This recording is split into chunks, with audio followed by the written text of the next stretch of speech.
It's a great pleasure for me to be invited here for this program today. So I think you would enjoy a very jam-packed day today with learning sessions right from merger and acquisitions to the harmonization of regulations across the globe. Areas like the hot topics today in Indian pharmaceutical industry, both the mergers and acquisitions and also the data integrity issues. So you would have an opportunity to discuss, to give your comments, and take those comments so that it can help the industry in a general way. After the opening keynote, the event witnessed a panel discussion on transfer pricing in the pharmaceutical industry. This panel discussion was kicked off by Swati Khandelwal Jain of Bloomberg TV India. This is, of course, a key challenge to the industry, and we've spoken at length about it earlier. But you know, this government's whole endeavor on Make in India and trying to really bring all industries up for multinationals to see and come here, invest, and probably make India a global hub for possibly every possible industry. How do you see this as a potential threat? And tell us your own experience and your own solutions probably to this big problem. That's a good question. You know, India is always recognized as a paradigm for low-cost manufacture, a paradigm for low-cost R&D. So potentially you could manufacture, you could do research in India, and you could supply it to the rest of the world, all over actually. And particularly true with, in fact, generic medicine, because it's a question of affordability across countries, and with the kind of fiscal deficits that they're all toting up, it becomes very important. But the fact of the matter is, transfer pricing is always a tricky issue when it confronts all governments. It's a question about how much of profits do you leave in each country. And typically, if you actually, if you're not biased and if you have a steady gaze, it's one thing that should always, if you're not polarized by the fact that there is so much of attention being given to it and there's a lot of negative publicity, it's a matter, if you look at it from the government's perspective, which deserves a lot of attention also. It's always an issue because of the fact that, for example, you know, there is IP residing in a particular country, and typically speaking, profits should decide where the IP really is. But then there is also, in fact, manufacturing, and there is, of course, the requisite skill sets for marketing and the like. So how much of profits? How do you actually leave enough profits in each of these jurisdictions? So the question typically is solved by something known as functional analysis, FAR principles, in terms of analyzing the functions, the assets, and the risk associated with any transaction, to make sure there is, it kind of profit resides where the value addition, it's in line with, in fact, the overall value addition in each of these jurisdictions. So typically, if you have manufacture in India, you could say that has a certain level of profits that can be attributed to it. But at the same time, if the intellectual property resides in some other part, then you would say that, given all things being equal, there should be profits attributable to that also. So it's always a tricky question, and this is going to have the attention of all governments across. Sure. Giri, you want to come on that in terms of how do you see this challenge really being overcome? Yeah, no, I think if I look at it from a multinational perspective, I would say that multinationals go through their own life stages actually. When MNCs come new into the country, I think they are more looking at India as a market, and therefore the Indian entity in the multinational is more a distributor, like any other distributor you may appoint anywhere else. But as the experience with the country goes up and maturity goes up, I think India, as Ramesh pointed out, offers attractiveness in terms of manufacturing, of R&D, and really becoming a local insider, like what Hindustan Lever is in India, where Hindustan Lever is a local insider. And if government is serious about Make in India, it is about trying to make MNCs local insiders as opposed to being a foreign entity trying to sell because of the Indian market actually. And I think if you take that kind of an approach, then I think transfer pricing to me is an enabler which can encourage companies to sort of get more active in the country actually. While the BEPS and new regimes are there, I think fortunately, I think the global principles of transfer pricing are fairly established. I guess it's the way in which the transition happens from an existing mindset in terms of how transfer pricing is dealt with into the new BEPS, which can actually play an enabling role. My own view is that BEPS can actually play, the new transfer pricing regulations can actually play an enabling role. The challenges for both the governments and the MNC and the companies in India, both domestic as well as MNCs, to collaborate to make BEPS transfer pricing more an enabler to development than a hindrance actually. Right. We'll come to BEPS in a bit because I think it needs a lot of more discussion. But Simanchal, you've looked at taxation very closely, and you've been also interacting with the government bodies. Tell us, what is the sense you get when you interact with them? We've of course seen the government come forward and speak on transfer pricing and say that they want to really resolve this and hear or engage with the companies. Do you get comfort now from the government's end when you talk about this whole problem of transfer pricing? Yeah, Swati, thanks for asking this question, and I'll take it forward from where Mr. Ramesh left. Sure. Saying that for any transfer pricing analysis, we have to have a global profit in front of us, and we have to go on allocating in the respective jurisdiction like manufacturing, R&D, or whatever, contract manufacturing, all these things. Having said that, I agree with Mr. Giri that the transfer pricing policies are fairly settled, but when it comes to the implementation part, whether there is a uniformity, whether it gets implemented in the spirit in which the policies are framed. Let me give an example. If I get into a distribution model in US, a distributor function demands say 2 to 3% of net profit, not more than that, and that is fairly accepted in US parlance, right? Now I'll take you to Brazil. In Brazil also same transfer pricing law, same principles are there, but there it talks about 40% of gross margin. So here you see the difference. Although the transfer pricing principles are same, but when it comes to the domestic condition, it is implemented differently. And coming to the Indian context, so slowly, although we are having a huge number of cases, March 2015, for the year 2014-15, there is an addition of 45,000 crores.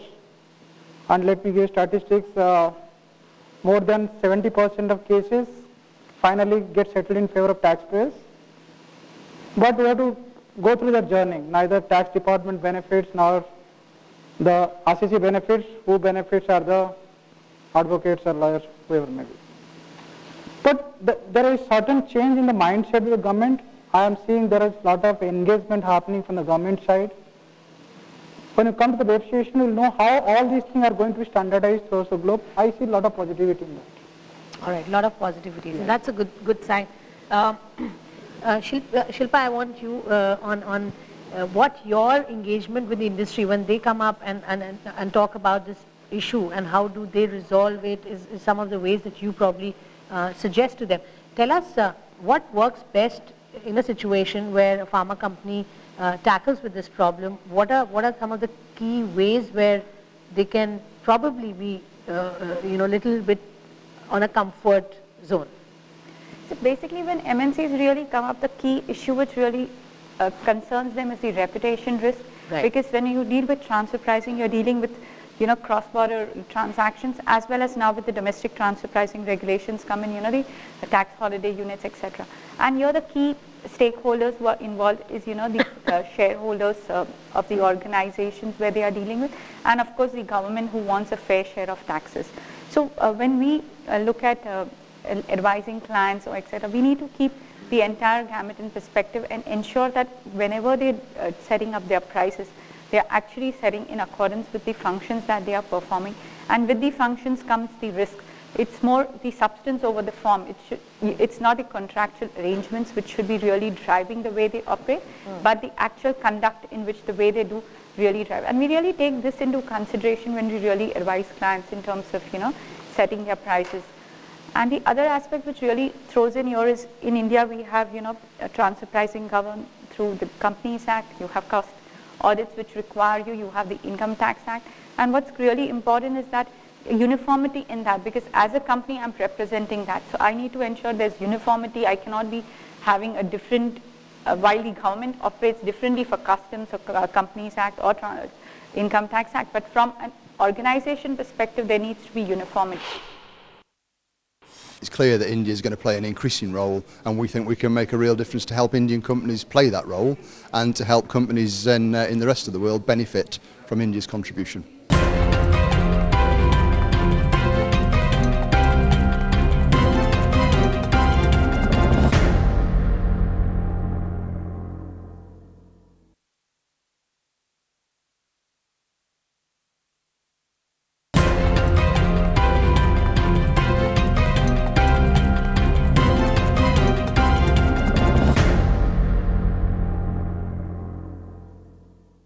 come on the whole inbound and outbound issue and how that gets impacted.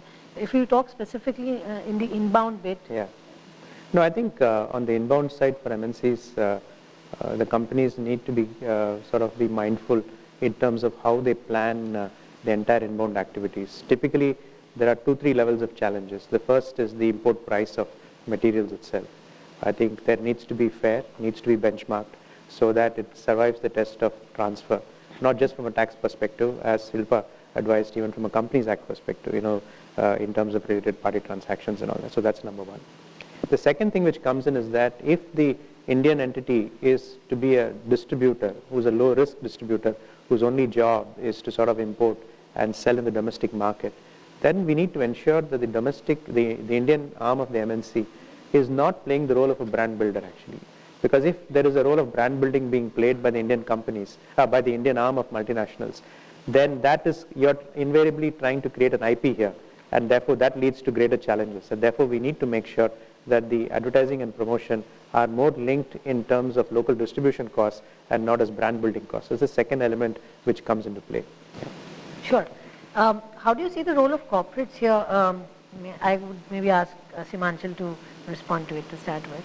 Yeah, as far as corporates are concerned, the journey has already started 2 years back when the Direct Tax Code introduced that CFC legislation. Sure. It's not that BFC is a big surprise for us.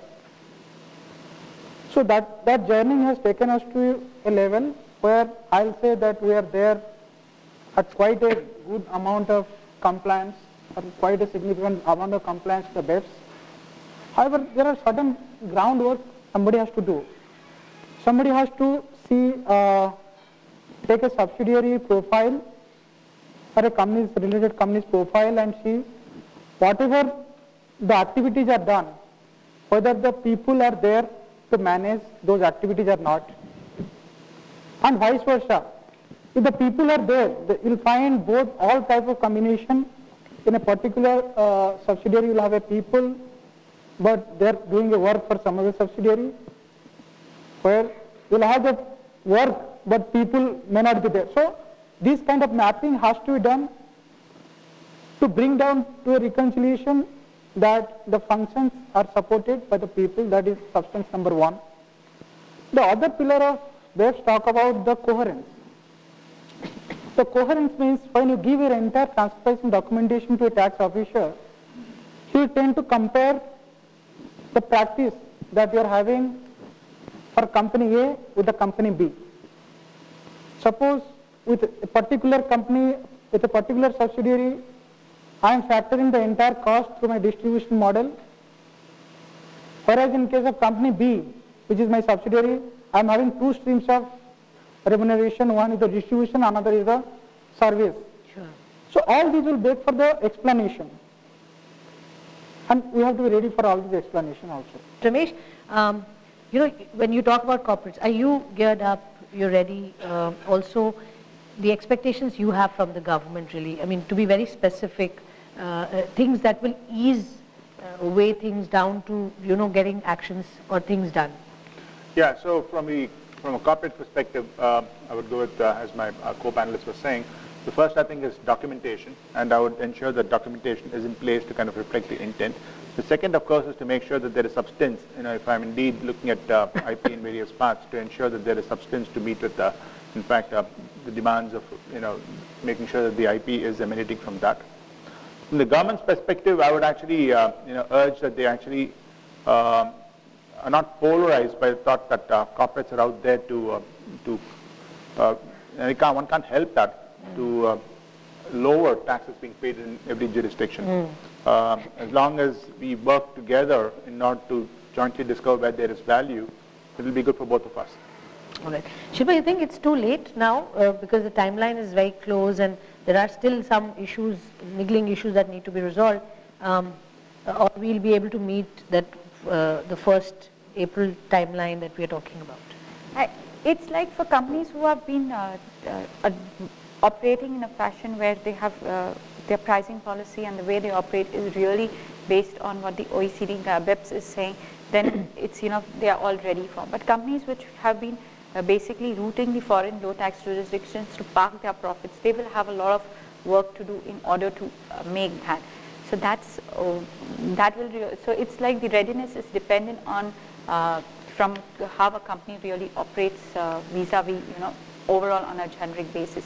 But yes, before the regulations come in, I think what is expectation, as Himanshu mentioned, is in terms of ensuring confidentiality is mentioned, that the information is used for risk-based assessment and there's no misuse of information, because that's something as corporates, the comfort which one would want to have before, sharing all the, opening everything what you have about you to say of your organization.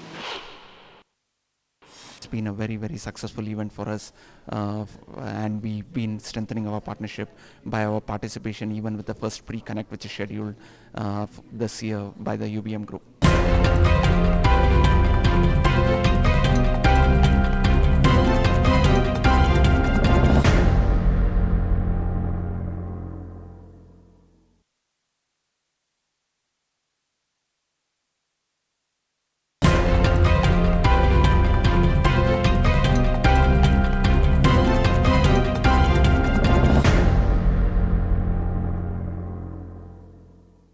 We've seen the Indian pharma companies at the receiving end when you talk about the US FDA with the latest that's happened, and we've been talking and reading about it. It's across all pharma companies possibly. In fact, top 5 companies have lost close to maybe 100,000 crores worth of market capital on account of the alerts that have been raised by US FDA. Transfer pricing being one of the other, issues that of course come in way of the profits or margins of the company. How big is the concern, and I would like to ask this to each of you here, how big is this problem of this alerts that has been raised? And I'd like to ask this because that continues to sort of grab the headlines and attention. Is it a real worry for the time being, or you think it will settle down over a period of time? So I would put it across these issues in 3 buckets. The first bucket where you have companies who have actually committed a fraud of kinds, and there was one company which has been guilty of that, and that obviously they pay the price for it. The second bucket where I would put as interpretation issues. Sure. So I interpret this in a particular way, whilst the FDA has a different interpretation for the whole thing, and I would think that 80% or 70% of the companies caught in the web would be essentially guilty of misinterpretation, if at all. The third bucket where you could come across, in fact, the odd inspector who is out there to give you, a bad score. It's something like you writing a maths exam where you expect to get 100%, whilst the inspector thinks that you deserve only 95. So there are some 483s in the offing. So, and there are, of course, a few companies who are caught in that particular web. By and large, I think the FDA has been, upping the ante when it comes to, in fact, strengthening and tightening the screws on various regulations. Right. And this is genesis of it goes back to, in fact, low molecular heparin coming out of China, things like melamine in milk, lead in paints, and the like. And for sure, the very fact that a lot of people in the industry, across the globe, and it's not necessarily in India, who have been guilty of frauds and misgivings and potentially misinterpretations. FDA has in fact been strengthening. Of course, they are right because they are a governing body, and they would do what it takes to make sure that what is being consumed by the public is fairly stable and it's acceptable quality. Himanshu? Yeah, I'll limit this to the transfer pricing aspect. Sure. Yeah. So the transfer pricing does recognize this kind of uncertainty. If I was earning, say, 100 crore profit prior to all these issues, and suppose it has come down to, say, 50 crore, 60 crore, or 80 crores. And because of that, definitely my transfer pricing mechanism is not going to change. Only the quantum of profit that is going to reside in the entrepreneurial jurisdiction, that is only going to change. And transfer pricing does recognize the issues that arises out of these government regulations, and it respects it. I don't see any disconnect between the two. These issues. All right. Giri would want to add on to it? No, nothing from my side. Okay, fine. One last question before we wrap up and open the house for questions. There's budget and there's a lot that was expected. We've discussed BEPS, but over and above this, what is it that you're looking out from the finance minister this time around in the budget, which could help lift the pharma sector and maybe clear out some anomalies that we've seen in the past? Well, to start with, he's talking about actually lowering the tax rate from 30% base rate to 25%. Sure. Is it an all-inclusive rate, in terms of does it actually include the surcharge and the educational cess and so on? The second question is, he's also talking the same breath about phasing out exemptions, particularly the weighted reduction associated with, in fact, R&D. To my mind, when the rest of the world is actually looking the other way in terms of giving tax credits for R&D, and the fact that you actually have a much lower tax rate itself for revenue streams emanating out of R&D, as in the case of patent box regimes and so on, I think it's not the right time to look at it. So I would urge the government to certainly lower the tax rate, but certainly not do away with exemptions, with weighted reductions. Right. If you would like to add on. Myself? Sivanchal. Yeah, I'll say no news is good news. I mean, if nothing comes from this point of time, that will be better, because government is talking about lowering the tax rate 1% every year, but it is proposing a immediate withdrawal of weighted reduction. Sure. And also it is proposing to insert a sunset clause for SEZ effective 31st March 2017.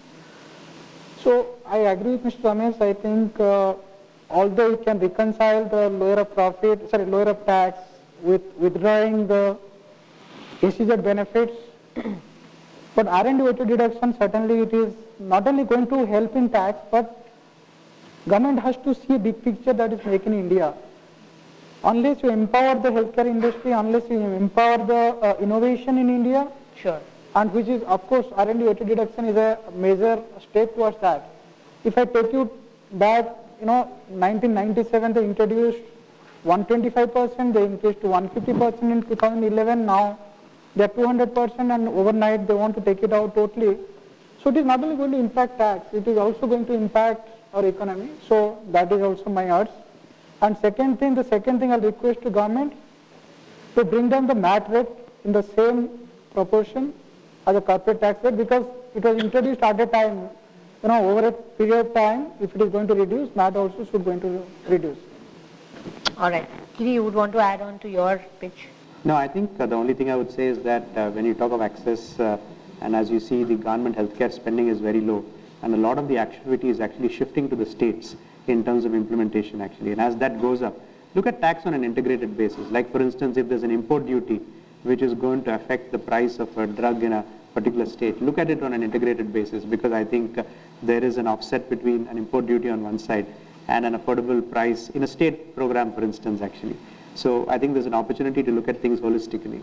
Price of drug is one indicator, but what do you do on preventive stuff? For instance, NHS has a system where it incentivizes based on preventive steps taken to manage overall healthcare cost, as opposed to looking at it saying that this drug costs 40 rupees and therefore do something about it actually. I think the more the government starts thinking in terms of an integrated approach to the whole healthcare delivery and cost, I think you will find much better legislation is what I would say.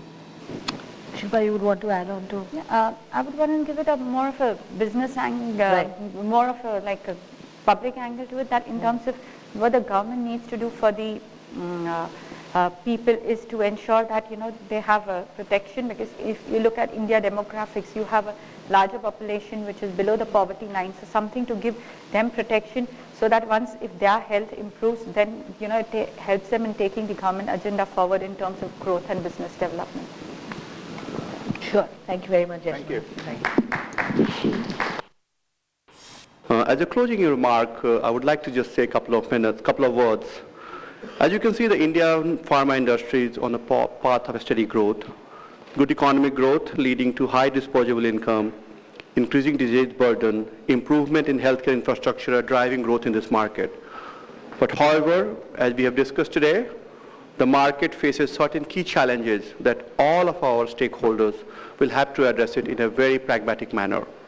Again, thank you very much for a great day. It was a dream of UBM India about a year back to create a format which is unparalleled, unmatched, and most important, to create a forums where we have the best of the speakers across India. And in past 7 hours, we have seen happening that. So thanks to each one of you present out here for making this happen for the UBM India.